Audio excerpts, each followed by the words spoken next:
പ്രിയമുള്ള മുത്തുമുഅ്മിനീങ്ങളെ, ഇന്നത്തെ ക്ലാസ്സിലൂടെ നാം പഠിക്കുന്നത് ഈമാനുള്ളവരുടെ 10 അടയാളങ്ങളാണ്. ഈ 10 അടയാളങ്ങൾ ഒരാളിൽ ഉണ്ടെങ്കിൽ നമ്മൾക്ക് ഉറപ്പിക്കാം അവനിക്ക് അള്ളാഹുവിൽ നല്ല വിശ്വാസമുണ്ട്, അവനിക്ക് നല്ല ഈമാനുണ്ട് എന്നുള്ളത്. ഏതൊക്കെയാണ് ആ 10 കാര്യങ്ങളെന്ന് വിശദമായി നമ്മൾക്ക് പഠിക്കാം. അള്ളാഹു തൗഫീഖ് നൽകട്ടെ. അസ്സലാമു അലൈക്കും വറഹ്മത്തുള്ളാഹി വബറകാതുഹു. അൽഹംദുലില്ലാഹി റബ്ബിൽ ആലമീൻ വൽ ആഖിബത്തു ലിൽ മുത്തഖീൻ. അസ്സലാത്തു വസ്സലാമു അലൈക യാ റസൂലല്ലാഹ്, അസ്സലാത്തു വസ്സലാമു അലൈക യാ ഹബീബല്ലാഹ്. ദാറുൽ മുബീൻ മജ്ലിസ് കാണുന്ന പ്രിയമുള്ള മുത്തുമുഅ്മിനീങ്ങളെ, നിങ്ങളെ എല്ലാവരെയും നമ്മളെ ക്ലാസ്സിലേക്ക് ഹൃദ്യമായി സ്വാഗതം ചെയ്യുകയാണ്. അള്ളാഹു നമ്മളെ മുറാദുകൾ ഹാസിലാക്കി തരട്ടെ, നമ്മളെ വിഷമങ്ങൾ അകറ്റി തരട്ടെ, ഈമാൻ നൽകി അനുഗ്രഹിക്കട്ടെ. ദുആ കൊണ്ട് വസിയത്ത് ചെയ്തവരുടെ എല്ലാ പ്രയാസങ്ങളും അള്ളാഹു അകറ്റി കൊടുക്കട്ടെ, എല്ലാ ഹാജത്തുകളും അള്ളാഹു നിറവേറ്റി കൊടുക്കട്ടെ. എല്ലാവർക്കും റാഹത്തല്ലേ? ഇന്നെല്ലാവർക്കും സന്തോഷല്ലേ? എല്ലാവരും മനസ്സറിഞ്ഞുകൊണ്ട് 3 പ്രാവശ്യം ഹംദ് പറയൂ. അൽഹംദുലില്ലാഹ്, അൽഹംദുലില്ലാഹ്, അൽഹംദുലില്ലാഹ്.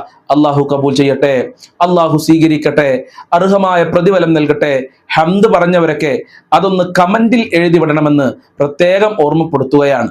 ആരൊക്കെയാണ് ഹംദ് പറഞ്ഞത് എന്ന് ഉസ്താദിന് മനസ്സിലാക്കാൻ വേണ്ടിയാണ്. ക്ലാസ് തുടങ്ങുന്നതിന് മുമ്പ് ഞാനൊരു ക്വസ്റ്റ്യൻ ചോദിക്കുകയാണ്.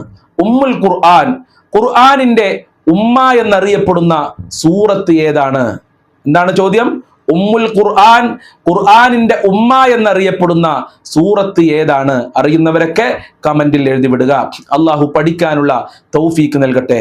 ഇന്നത്തെ ക്ലാസ്സിലൂടെ നാം പഠിക്കുന്നത് ഈമാനുള്ളവരുടെ 10 അടയാളങ്ങളെ കുറിച്ചാണ്. ഈ 10 അടയാളങ്ങൾ ഒരാളിലുണ്ടെങ്കിൽ നമ്മൾക്ക് മനസ്സിലാക്കാം അവനിക്ക് അള്ളാഹുവിനെ പേടിയുണ്ട്, നല്ല വിശ്വാസമുണ്ട്, നല്ല ഈമാനുണ്ട് എന്നുള്ളതിൽ. ആ കൂട്ടത്തിൽ അള്ളാഹു നാം എല്ലാവരെയും ഉൾപ്പെടുത്തി തരട്ടെ. ഈമാനുള്ളവരുടെ 1ാമത്തെ അടയാളം പരിശുദ്ധ ഖുർആനിലൂടെ തന്നെ അള്ളാഹു നമ്മളെ പഠിപ്പിക്കുന്നുണ്ട്. അള്ളാഹുവിനെ കുറിച്ച് പറയുമ്പോ, അള്ളാഹുവിനെ ഓർക്കുമ്പോ, അള്ളാഹുവിനെ സ്മരിക്കുമ്പോ അവനിക്ക് വല്ലാത്ത പേടിയും വല്ലാത്ത ഭയവും അവന്റെ കൽബിനുണ്ടാകും എന്നുള്ളതാണ്. അള്ളാഹു ഖുർആനിലൂടെ പറഞ്ഞു, വഇദാ ദുഖിറല്ലാഹു വജിലത് ഖുലൂബുഹും. അള്ളാഹ് എന്ന് പറയുമ്പോ, അള്ളാഹിനെ കുറിച്ച് ഓർക്കുമ്പോ വജിലത്ത് ഖുലൂബുഹും, അവന്റെ കൽബ് ഇങ്ങനെ പേടിച്ചുകൊണ്ട് വിറക്കുമത്രേ. അങ്ങനെ അള്ളാഹിനെ കുറിച്ച് പറയുമ്പോ നമ്മളെ കൽബ് പേടിക്കുന്നുണ്ടെങ്കിൽ, നമ്മളെ ഹൃദയം പേടിച്ച് വിറക്കുന്നുണ്ടെങ്കിൽ നമ്മൾക്ക് ഈമാൻ ഉണ്ട് എന്ന് മനസ്സിലാക്കാൻ കഴിയും. ആ കൂട്ടത്തിൽ അള്ളാഹു നാം എല്ലാവരെയും ഉൾപ്പെടുത്തി തരട്ടെ. ഈമാനുള്ളവരുടെ 2ാമത്തെ അടയാളം, ഖുർആൻ കേൾക്കുന്ന സമയത്ത് വിശ്വാസം വർദ്ധിക്കും, അള്ളാഹുവിനോടുള്ള സ്നേഹം വർദ്ധിക്കും, അള്ളാഹുവിനോടുള്ള ഇഷ്ക് മഹബത്ത് വർദ്ധിക്കുകയും നമ്മളെ ഈമാൻ വിശ്വാസം വർദ്ധിക്കുകയും ചെയ്യും. എപ്പോ? ഖുർആൻ കേൾക്കുന്ന സമയത്ത്. അള്ളാഹു ഖുർആനിലൂടെ പറയുന്നു, വഇദാ തുലിയത് അലൈഹിം ആയാതുഹു സാദതുഹും ഈമാനാ. പരിശുദ്ധ ഖുർആനിന്റെ ആയത്തുകൾ ഇങ്ങനെ ഓതി കേൾപ്പിക്കുമ്പോ അവരെ ഈമാൻ ഇങ്ങനെ വർദ്ധിക്കും, അല്ലാഹുവിലുള്ള വിശ്വാസം ഇങ്ങനെ വർദ്ധിക്കും. നമ്മൾ ഇങ്ങനെ ഖുർആൻ ഓതുന്നു, നമ്മൾ ഖുർആൻ കേൾക്കുന്നുണ്ട്, നമ്മൾ വല്ലതും ചിന്തിക്കുന്നുണ്ടോ? ഇത് അള്ളാഹുവിന്റെ കലാമാണ്, അള്ളാഹുവിന്റെ ഗ്രന്ഥമാണ് നമ്മൾ പാരായണം ചെയ്യുന്നത്. ആ സമയത്ത് നമ്മളെ വിശ്വാസം വർദ്ധിക്കണം. നിങ്ങൾക്കറിയില്ലേ, മഹാനരായ ഉമർ ഇബ്നുൽ ഖത്താബ് റളിയല്ലാഹു അൻഹു ആരായിരുന്നു? ഉമർ എന്ന് കേട്ടാൽ ചെറിയ കുട്ടികൾ പോലും പേടിച്ച് വിറക്കുമായിരുന്നു. ഉക്കാല ചന്തയിലൂടെ ഉമർ റളിയല്ലാഹു നടന്നുപോയ പിന്നെ അവിടെ ഒരു കുട്ടി ഉണ്ടാവില്ല, എല്ലാ കുട്ടികളും പേടിച്ച് അവരെ വീട്ടിലേക്ക് പോകുമെന്നുള്ളതാണ്.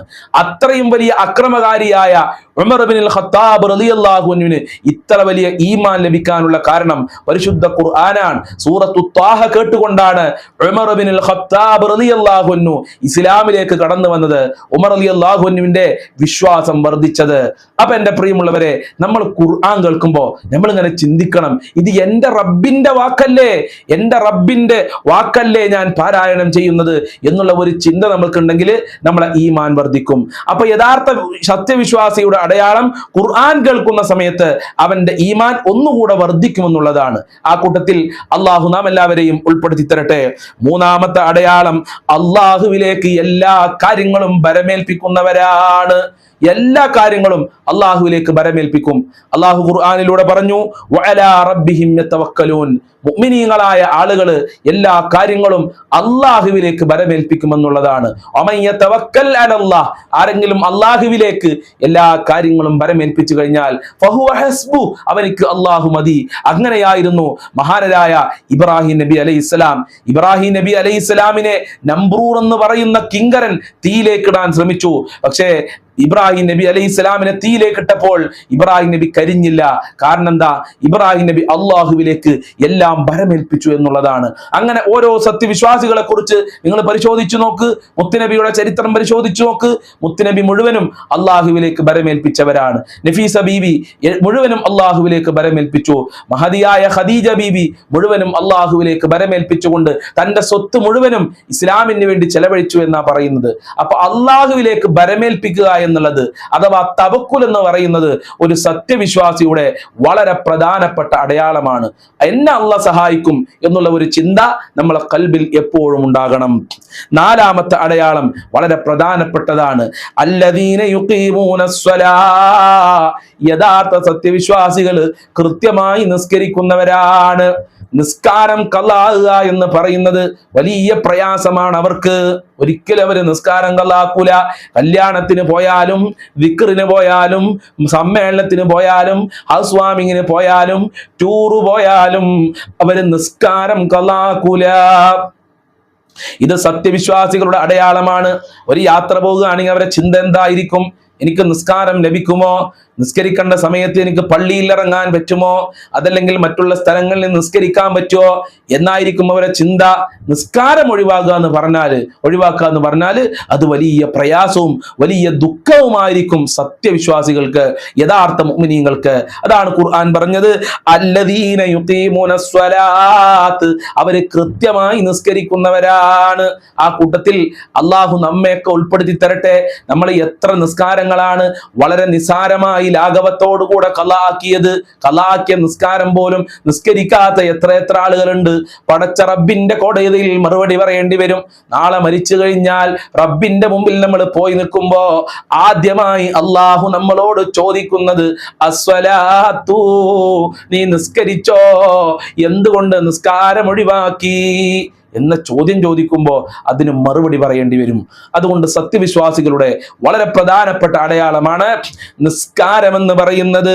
അഞ്ചാമത്തെ അടയാളം ദാനധർമ്മങ്ങൾ ചെയ്യുന്നവരായിരിക്കും. ചില ആളുകൾ നിസ്കരിക്കും, ഖുർആനോതും മറ്റുള്ള കാര്യങ്ങളൊക്കെ ചെയ്യും. പക്ഷേ ഒരൊറ്റ രൂപ പോലും സക്കാത്ത് കൊടുക്കൂല, ഒരൊറ്റ രൂപ പോലും പാവങ്ങൾക്ക് കൊടുത്ത് സഹായിക്കൂല. എന്നാ ഖുർആൻ പറയുന്നത് എന്താ? വമിമ്മാ റസഖ്നാഹും യുൻഫിഖൂൻ, അള്ളാഹു അവർക്ക് കൊടുത്തതിൽ നിന്ന് അവർ ചെലവഴിക്കുന്നവരാണ്. പാവങ്ങളെ സഹായിക്കുക. ചില ആളുകൾ പബ്ലിസിറ്റിക്ക് വേണ്ടി ഒരുപാട് ക്യാഷ് ചെലവഴിക്കുന്നുണ്ട്. വഅദിന് പോകുമ്പോൾ 10,000 ലക്ഷമൊക്കെ പറയും. കാരണം എന്താ? അത് എല്ലാ ആളുകളും കേൾക്കുമല്ലോ. നമ്മളെ ഇന്ന ആദ്യര് 10 ലക്ഷം പള്ളിക്ക് വേണ്ടിയിട്ട്, ഇന്ന ആദ്യര് മദ്രസക്ക് വേണ്ടി 30 ലക്ഷം. അപ്പൊ എല്ലാവരും കേൾക്കും. അപ്പൊ 10 ലക്ഷം 30 ലക്ഷം കൊടുക്കാൻ ആളുണ്ടാവും. പക്ഷേ ഒരു പാവപ്പെട്ട ആള് വീടില്ല എന്ന് പറഞ്ഞ അവന്റെ അരികിൽ ചെന്നാൽ 1 രൂപ പോലും കൊടുക്കാത്ത ആളുകൾ, എന്റെ കയ്യിൽ ഇപ്പൊ ഒന്നുമില്ല എന്ന് പറയും. അതല്ലെങ്കിൽ ഒരു യതീം കുട്ടിയുടെ വിവാഹമാണെന്ന് പറഞ്ഞ് വല്ല സഹായം ചോദിച്ചെന്നാൽ ഒരു 10,000 കൊടുത്ത് ഒഴിവാക്കി വിടും. കാരണം അത് ആരും അറിയില്ല. അങ്ങനെ എത്ര ആളുകളുണ്ട്. പാവപ്പെട്ട ആളുകൾക്ക് രോഗം വരുമ്പോൾ അവർക്ക് വേണ്ടി സഹായം ചോദിക്കും, അത് കൊടുക്കൂല. കാരണം എന്താ? അതാരും അറിയില്ല. ഇവന്റെ ആവശ്യം എന്താ? എല്ലാവരും അറിയണം. ഞാൻ സ്വതക്ക് കൊടുക്കുന്ന ആളാണ്, പാവങ്ങളെ സഹായിക്കുന്ന ആളാണ്, പള്ളിയെയും മദ്രസയെയും സഹായിക്കുന്ന ആളാണ്, ആചാരാണ്, അജിമ്മേണെന്നൊക്കെ എല്ലാവരും അറിയണം. അതിന് വേണ്ടിയിട്ട് പബ്ലിസിറ്റിക്ക് വേണ്ടി സ്വതക്ക് കൊടുക്കും, പാവങ്ങളെ സഹായിക്കും. അതുകൊണ്ട് കാര്യമില്ല. എന്റെ പ്രിയമുള്ളവരെ, പബ്ലിസിറ്റിക്ക് വേണ്ടിയിട്ടല്ല നമ്മൾ സ്വതക്ക് കൊടുക്കേണ്ടത്. 4 ആൾ അറിയണം എന്ന നിലക്കല്ല സ്വതക്ക് കൊടുക്കേണ്ടത്. പാവങ്ങളെ സഹായിക്കണം, പള്ളിയെ സഹായിക്കണം, മദ്രസയെ സഹായിക്കണം, യതീമക്കളെ സഹായിക്കണം, രോഗികളെ സഹായിക്കണം. ഇതല്ലേ ഇസ്ലാം പഠിപ്പിച്ചിട്ടുള്ളത്. അല്ലാതെ 4 ആൾ കൂടുമ്പോൾ അവിടെ വെച്ച് സ്വതക്ക് കൊടുക്കുക, രഹസ്യമായി ചെന്ന് ചോദിച്ചാൽ കൊടുക്കൂല. ആ ഒരു സ്വഭാവം നമ്മൾക്ക് ഉണ്ടാകരുത്. വമിമ്മാ റസഖ്നാഹും യുൻഫിഖൂൻ, എന്നാൽ സത്യവിശ്വാസികളുടെ അടയാളം അല്ലാഹ് തന്നതിൽ നിന്ന് കണക്കില്ലാതെ ചെലവഴിക്കുന്നവരാണ്, നല്ല സ്വതക്ക കൊടുക്കുന്നവരാണ്. അവർക്ക് വലിയ പ്രതിഫലം അല്ലാഹു സുബ്ഹാനഹു വ തആല നാളെ കൊടുക്കുമെന്ന് മുത്തുനബി നമ്മളെ പഠിപ്പിക്കുന്നുണ്ട്. 6ാമത്തെ അടയാളം, ഒരു സത്യവിശ്വാസിയിൽ നിന്ന് മോശമായ പ്രവർത്തനങ്ങള്, മോശമായ സംസാരങ്ങള്, മോശമായ ചിന്തകൾ ഉണ്ടാവുകയില്ല എന്നുള്ളതാണ്. ചില ആളുകളൊക്കെ അനാവശ്യം വിളിക്കും, ഭാര്യ അനാവശ്യം വിളിക്കും, മക്കളെ അനാവശ്യം വിളിക്കും, എല്ലാവരും അനാവശ്യം വിളിക്കുന്ന ചില ആളുകളുണ്ട്. ഇതൊരു സത്യവിശ്വാസിയുടെ അടയാളമല്ല. അതോടൊപ്പം തന്നെ ചില ആളുകൾ തുണിയൊക്കെ എടുത്തിട്ടുണ്ടാവും, ആ തുണി അങ്ങ് മടിഞ്ഞുത്തി അടിയിലെ ടൗസറും എല്ലാതും കാണുന്ന ഒരു അവസ്ഥ. ഇത് മുഅ്മിനീങ്ങളിൽ നിന്ന് ഒരിക്കലും ഉണ്ടാകൂല. ലജ്ജ ഒരു മുഅ്മിനായ മനുഷ്യന്റെ ജീവിതത്തിൽ ഉണ്ടാകും. യഥാർത്ഥ വിശ്വാസിയാണോ അവനിക്ക് ലജ്ജ ഉണ്ടാവും. സംസാരിക്കുമ്പോൾ, പ്രവർത്തനങ്ങളിലൊക്കെ ലജ്ജ ഉണ്ടാവും. അള്ളാഹുവിന്റെ റസൂൽ നമ്മളെ പഠിപ്പിച്ചു, അൽ ഹയാഉ മിനൽ ഈമാൻ, ലജ്ജ ഈമാനിന്റെ ഭാഗമാണ്. അപ്പൊ സംസാരത്തിലും പ്രവർത്തനങ്ങളിലും ലജ്ജയുള്ളതാണ് ഒരു മുഅ്മിനായ മനുഷ്യന്റെ 6ാമത്തെ അടയാളം. 7ാമത്തെ അടയാളം മഹാനായ നബിതങ്ങൾ തന്നെ നമ്മളെ പഠിപ്പിച്ചിട്ടുണ്ട്. അവർ അയൽവാസിയെ ആദരിക്കുകയും അയൽവാസിയെ ബഹുമാനിക്കുകയും ചെയ്യും. ചില ആളുകളൊക്കെ അയൽവാസികളോട് പിണങ്ങിയിട്ട് വർഷങ്ങളായിട്ടുണ്ടാവും. സുബ്ഹാനല്ലാഹ്, നിസ്സാരമായ കാര്യത്തിന് വേണ്ടിയിട്ടായിരിക്കും. അങ്ങനെ അയൽവാസികളോട് പിണങ്ങിയിട്ടുണ്ടെങ്കിൽ ഓൻ യഥാർത്ഥ സത്യവിശ്വാസിയല്ല. എത്ര വലിയ മജ്ലിസിൽ പങ്കെടുക്കുന്ന ആളാണെങ്കിലും ഓൻ യഥാർത്ഥ വിശ്വാസി ആയിട്ടില്ല എന്നുള്ളതാണ്. കാരണം അല്ലാഹുവിന്റെ റസൂൽ പറയുന്നുണ്ട്, മൻകാന യുമിനു ബില്ലാഹി വൽ യൗമിൽ ആഖിർ, ഒരാൾ അള്ളാഹുവിലും അന്ത്യദിനത്തിലും വിശ്വസിക്കുന്നുണ്ടെങ്കിൽ വൽയുഫല്യുകിരിം ജാറഹു, അയൽവാസിയെ ബഹുമാനിക്കട്ടെ, അയൽവാസിയെ ആദരിക്കട്ടെ. അപ്പൊ അള്ളാഹുവിൽ നമ്മൾ വിശ്വസിക്കുന്നുണ്ടെങ്കിൽ, ഖിയാമത്ത് നാളിൽ നമ്മൾ വിശ്വസിക്കുന്നുണ്ടെങ്കിൽ അയൽവാസിയെ ബഹുമാനിക്കാനാണ് അള്ളാഹുവിന്റെ റസൂൽ പറയുന്നത്. പിന്നെ എങ്ങനെ അയൽവാസികളോട് തെറ്റുക? അപ്പൊ ഒരു സത്യവിശ്വാസിക്ക് അയൽവാസിയോട് പിണങ്ങാൻ സാധ്യമല്ല. അള്ളാഹു നമ്മളെ അയൽവാസി ബന്ധം ഖിയാമത്ത് നാൾ വരെ നിലനിർത്തി തരട്ടെ. 8ാമത്തെ അടയാളം, നന്മ മാത്രമേ സംസാരിക്കൂ. നാവ് അല്ലാഹു തന്നുക്കുണു എന്ന് വിചാരിച്ച് ലൈസൻസ് ഇല്ലാതെ സംസാരിക്കാന്ന, നാവിന് ചില ലൈസൻസുകളുണ്ട്, നാവിന് ചില പെർമിറ്റുകളുണ്ട്. ചില കാര്യങ്ങളെ സംസാരിക്കാൻ പറ്റൂ, ചില ആളുകൾ സംസാരിക്കാൻ പാടില്ല. അത് ഇസ്ലാമിന്റെ നിയമമാണ്. അള്ളാഹുവിന്റെ റസൂൽ പറഞ്ഞില്ലേ, ഫൽയഖുൽ ഖൈറ ഔ ലിയസ്മുത്, നിന്റെ നാവ് കൊണ്ട് നല്ലത് പറയുക, അല്ലെങ്കിൽ മിണ്ടാതിരിക്കുക. നാവ് ഖുർആനോദാ, ദിക്ർ ചൊല്ല, നല്ല കാര്യങ്ങൾ പറയാ, നല്ല ഉപദേശങ്ങൾ നടത്തുക. അല്ലാതെ ഒരാളെ കുറ്റം കുറവും പറയാ, കളവ് പറയാ, ചീത്ത വിളിക്കാനൊക്കെയാണോ നമ്മൾ നാവ് ഉപയോഗിക്കേണ്ടത്? പരിഹസിക്കാൻ വേണ്ടിയിട്ടാണോ നാവ് ഉപയോഗിക്കേണ്ടത്? അല്ല. അപ്പൊ നാവ് നല്ല ആവശ്യത്തിന് വേണ്ടി ഉപയോഗിക്കലാണ് സത്യവിശ്വാസിയുടെ 8ാമത്തെ അടയാളം. 9ാമത്തെ അടയാളം, പാപങ്ങൾ സംഭവിച്ചാൽ സങ്കടപ്പെടുകയും പുണ്യങ്ങൾ അവന്റെ ജീവിതത്തിൽ ഉണ്ടായാൽ വല്ലാത്ത സന്തോഷമായിരിക്കും. ഒരു തെറ്റങ്ങ് അറിയാതെ വന്നാൽ അതിന്റെ പേരിൽ വല്ലാതെ ഖേദിക്കുകയും തൗബ ചെയ്യുകയും ചെയ്യും. എന്നാൽ അവന്റെ ജീവിതത്തിൽ ഒരു നന്മ ചെയ്താൽ വല്ലാത്ത സന്തോഷവും സമാധാനവും അവന്റെ ജീവിതത്തിൽ ഉണ്ടാകുമെന്നുള്ളതാണ് 9ാമത്തെ അടയാളം. 10ാമത്തെ അടയാളം, സന്തോഷവും മുഖപ്രസന്നതയും അവന്റെ ജീവിതത്തിൽ ഉണ്ടാകും.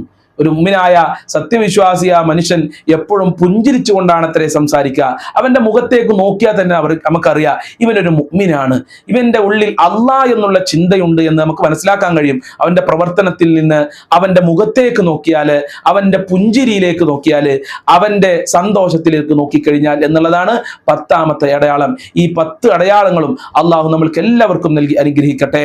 നമ്മുടെ ഈമാൻ വർദ്ധിക്കാൻ മഹാന്മാര് പഠിപ്പിച്ച വളരെ പ്രധാനപ്പെട്ട ഒരു പ്രാർത്ഥന ഇൻഷാ അല്ലാഹ് ഞാൻ നിങ്ങൾക്ക് പഠിപ്പിച്ചു തരാം. ഈ പ്രാർത്ഥന ഫർള് നിസ്കാരങ്ങൾക്ക് ശേഷം എല്ലാവരും ജീവിതത്തിൽ ഉപയോഗപ്പെടുത്തുക.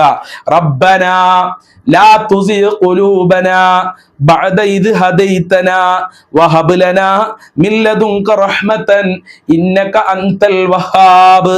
ഇങ്ങനെ റബ്ബനാ ലാ തുസിഗ് ഖുലൂബനാ ബഅദ ഇദ് ഹദൈതനാ വഹബ് ലനാ മിൻ ലദുൻക റഹ്മതൻ ഇന്നക അൻതൽ വഹാബ്. റബ്ബനാ ലാ തുസിഗ് ഖുലൂബനാ ബഅദ ഇദ് ഹദൈതനാ വഹബ് ലനാ മിൻ ലദുൻക റഹ്മതൻ ഇന്നക അൻതൽ വഹാബ്. ഇത് കൃത്യമായി നമ്മൾ ദുആ ചെയ്യുക. നമ്മുടെ വിശ്വാസം തെറ്റിപ്പോകൂല, ഈമാൻ ഇല്ലാതെ മരിച്ചു പോകൂല. ഇതിന്റെ അർത്ഥം എന്താ? റബ്ബന, ഞങ്ങളെ റബ്ബേ, ലാ തുസിഗ് ഖുലൂബന, ഞങ്ങളെ ഖൽബുകളെ, ഹൃദയങ്ങളെ നീ തെറ്റിക്കല്ല റബ്ബേ, ബഅദ ഇദ് ഹദൈതന, ഞങ്ങളെ സന്മാർഗ്ഗത്തിലേക്ക് ആക്കിയതിന് ശേഷം. നമ്മളൊക്കെ മുസ്ലിമീങ്ങളാണല്ലേ, നമ്മൾ മുസ്ലിം ആക്കിയതിന് ശേഷം, അതല്ലെങ്കിൽ നമ്മൾ മുസ്ലിമായി ജനിച്ചതിന് ശേഷം ഞങ്ങളെ ഖൽബുകളെ നീ അവിശ്വാസത്തിലേക്ക് തെറ്റിക്കല്ല റബ്ബേ, അല്ലാഹുവിൽ നിന്ന് തെറ്റിക്കല്ല റബ്ബേ എന്നാണ് ഇതിന്റെ അർത്ഥം. വഹബ് ലനാ മിൻ ലദുൻക റഹ്മ, നിന്നിൽ നിന്ന് ഞങ്ങൾ റഹ്മത്ത് നൽകണേ, കാരുണ്യം നൽകണേ റബ്ബേ. ഇന്നക അൻതൽ വഹാബ്, നീയാണ് ഏറ്റവും വലിയ ഔദാര്യവാൻ. ഇതാണ് ഈ പ്രാർത്ഥനയുടെ അർത്ഥം. ഈ പ്രാർത്ഥന നമ്മൾ ഫർള് നിസ്കാരങ്ങൾക്ക് ശേഷം ഓരോ പ്രാവശ്യം പ്രാർത്ഥിക്കുക. നമ്മളെ ഈമാൻ ഇങ്ങനെ വർദ്ധിക്കും. അല്ലാഹു തൗഫീഖ് നൽകട്ടെ. അസ്സലാമു അലൈക്കും വറഹ്മത്തുള്ളാഹി വബറകാതുഹു.